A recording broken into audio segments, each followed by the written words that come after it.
Geçmiyorsa günlerin onun yanında, hayat olur işkence ömür boyunca.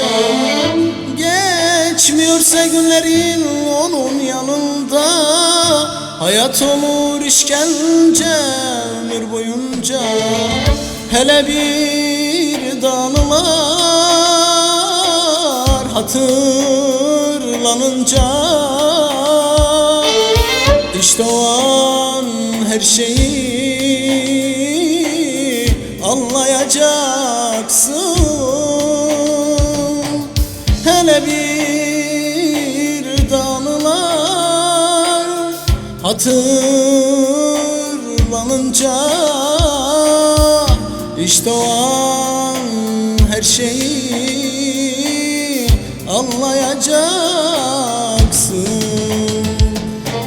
Utanacaksın,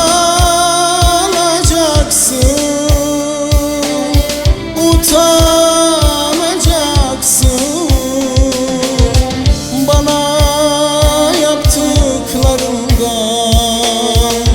Utanacaksın, utanacaksın, utanacaksın bana yaptıklarından. Utanacaksın.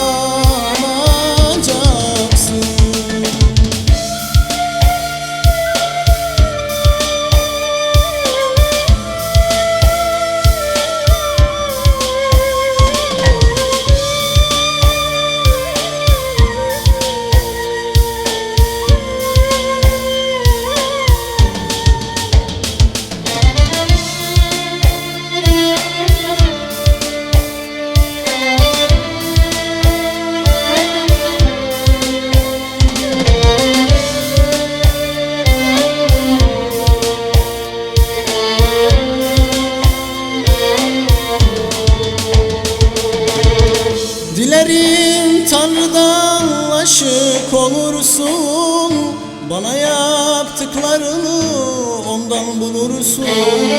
Dilerim Tanrı'dan aşık olursun, bana yaptıklarını ondan bulursun. Beni hatırladıkça hep kahrolursun. İşte o an her şeyi anlayacaksın. Beni hatırladıkça hep kahrolursun.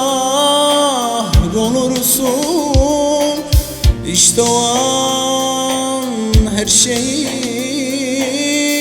anlayacaksın.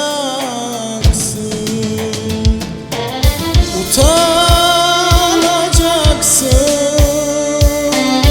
utanacaksın bana yaptıklarından. Utanacaksın.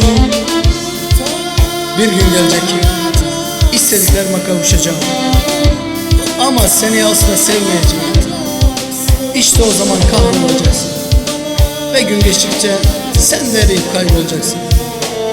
Bu yalan dünyadan göçüp gideceksin. Nereye gittiğini bile şaşıracaksın. Cennete değil, cehenneme gittiğini anlayacaksın.